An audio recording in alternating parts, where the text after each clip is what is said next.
Hello दोस्तों, स्वागत है आप सभी का हमारे YouTube channel AK Shri education पर। दोस्तों, जैसा कि आप लोग जानते हैं कि हम ट्रिक वाइज जितना भी वीडियो लाते हैं आपको बहुत ही बेहतर रूप से समझ में आता है। तो आज हम एक ऐसा वीडियो लेकर के आए हैं जो भक्ति काल के अंतर्गत जो सगुण कवि धारा के हैं, मतलब उसमें जितने भी कवि आते हैं सब पूरा का पूरा एक ही पार्ट में आपको मैं दे देता हूँ।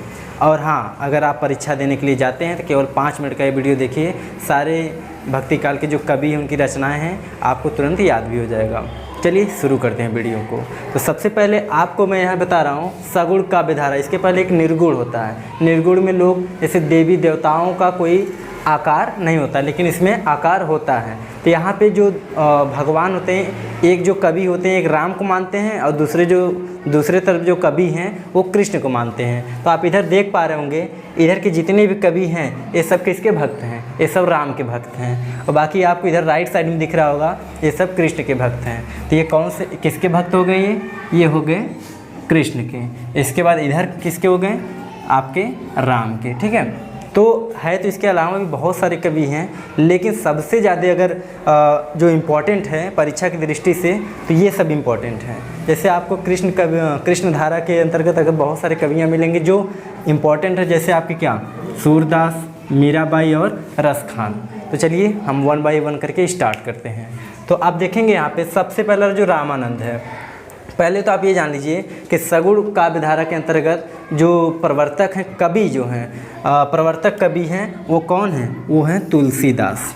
कौन है दोस्तों? तुलसीदास।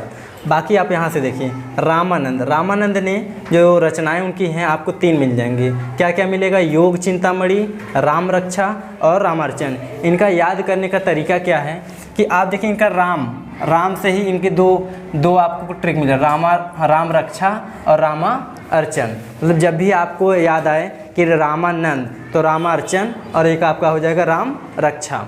बाकी इसके बाद आता है योग चिंतामणि। योग चिंतामणि का क्या हो दोस्तों? जैसे जानते हैं ना कि राम और सीता का ये क्या था, एक योग होता है, दूसरा वियोग हो जाता है। और जैसे ही सीता क्या होती हैं, सीता मतलब अपना जो है छोड़ के चली जाती हैं राम को, तो दोनों में क्या हो जाता है? वियोग हो जाता है। लेकिन जब उनको चिंता हो जाती है, किसको? जैसे राम के साथ सीता जुड़ती है तो उनको योग हो गया ना, योग से उनको क्या हो गई? चिंता। और जब चिंता हो गई तो क्या हो गया? योग चिंता मणि हो गया। तो इसलिए रामानंद की जो रचनाएं हैं उनको क्या हो गए? योग चिंता मणि। तो 3 रचनाएं इनकी होगी।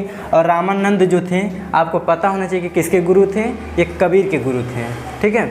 आगे बात करते हैं अग्रदास जो हैं, इनकी जो रचनाएं हैं राम ध्यान मंजरी और कुंडलियाँ, 52 पदावली। और सबसे ज़्यादा जो आपका इम्पोर्टेंट है वो आपका मंजरी है। ठीक है, राम ध्यान मंजरी, ये आपकी परीक्षा की दृष्टि से देखा जाए सबसे इम्पोर्टेंट है। आगे बात करते हैं ईश्वरदास। नाम से ही स्पष्ट है ईश्वर। तो ईश्वर में क्या होती है भाई बताइए? ईश्वर में सत्यता रहती है, सबकी भक्ति अच्छी होती है, तो इसलिए क्या होते हैं? ये सत्यवती। और ये अंगद पैज। और दूसरा कहते हैं भरत मिलाप। और सबसे इम्पॉर्टेंट अगर आपको मैं बात करूं तो भरत मिलाप किसकी रचना है? तो भरत मिलाप जो है वो आपका ईश्वरदास का है। जैसे क्या होता है, जब राम और भरत जब मिलते हैं तो आप रामलीला में भी देखते होंगे, एक भरत मिलाप का एक नाटक भी वहाँ किया जाता है। तो इनकी जो रचनाएं की गई हैं किसने किया? ईश्वरदास ने किया है। ठीक है। इसके बाद बात करते हैं नाभादास की जो रचनाएं हैं क्या है? भक्त माल है। आगे देखेंगे तुलसीदास। एक बात तो आपको इम्पोर्टेंट मैं बता दूं, एक बार एग्जाम में पूछा गया था तुलसीदास ही किसकी रचना है। हालांकि ये तो कवि हैं, लेकिन एक रचना है जो तुलसीदास है। तो तुलसीदास किसकी रचना है बताइए? अगर आपको आता है तो आप हमें कमेंट में ज़रूर बताइएगा। आगे बात करते हैं कि तुलसीदास ने क्या क्या लिखा था? रामचरित मानस, बर्बर रामायण, जानकी मंगल, पार्वती मंगल और रामलला नहचू, रामाज्ञा प्रश्नावली। इतनी मतलब इनकी जो जितनी भी रचनाएं थी बहुत ही चर्चित थी।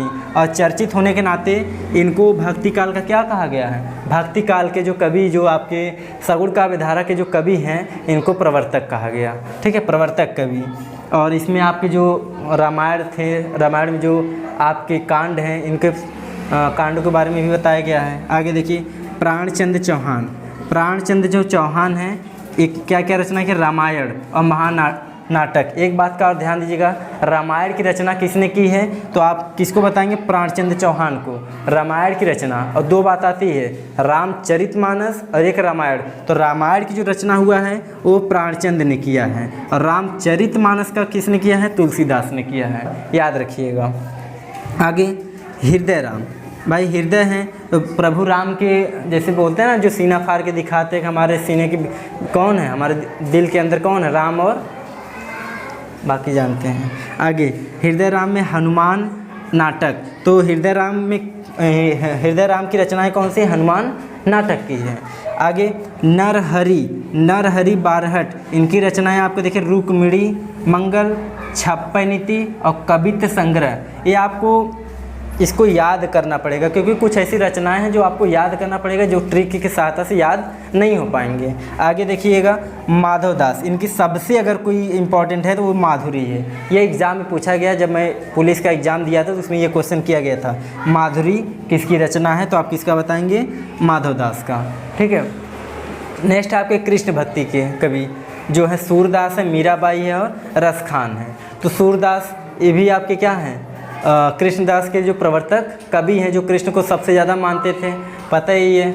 इसके बाद आपको इनकी 3 जो रचनाएं हैं जो बहुत ही इम्पोर्टेंट हैं, जिनका नाम है सुरसागर, सुरसरावली, और यहाँ पे आपको मिल जाएगा एक साहित्य लहरी। यहाँ पे सिर्फ लहरी लिखा गया है, लेकिन है क्या, साहित्य लहरी है। इसके बाद बात करते हैं मीराबाई की जो रचनाएँ हैं, आप गीत गोविंद का टीका, नरसिंह जी का मायरा, राग गोविंद और राग सोरठा। तो आप इनसे क्या करिएगा, जो राग से याद रहिएगा, तो राग क्या होंगे, किसकी रचनाएं हैं, मीराबाई की। ठीक है, यह जो कृष्ण की थी, सबसे बड़ी क्या थी, ये भक्त थी। तो यह उन्होंने क्या कौन सी रचनाएं की, गीत गोविंद, नरसिंह जी का मायरा, राग गोविंद और राग सोरठा के पद। आगे बात करते हैं रसखान की जो सबसे अगर चर्चित अगर आपको रचनाएं देखने को मिलेंगी तो कौन सा है, प्रेम वाटिका जो सबसे चर्चित हैं। बाकी आपके एग्ज़ाम में सबसे ज़्यादा यही पूछे जाते हैं। बाकी इसके बाद सुजान रसखान है, अष्टाध्यान और दान लीला है। इतनी सब रचनाएं हैं आपके सगुण काव्य धारा के अंतर्गत, और आप इसको बेहतर रूप से अगर परीक्षा देने के लिए जाते हैं तो 2 मिनट 5 मिनट देख करके आप जाकर के एग्ज़ाम दे दीजिए। ये तरीके से देखा जाए तो बहुत रिवीजन क्लास है, कम समय में ज़्यादा चीज़ों को समेट करके दे देना। तब तक के लिए दोस्तों बहुत बहुत धन्यवाद आप लोगों का, और आप ऐसे ही बने रहिए हमारे नेक्स्ट वीडियो में, और एक ट्रिक की सहायता से आप लोग को बहुत अच्छा कॉन्सेप्ट लेकर के आऊँगा। जय हिंद, जय भारत।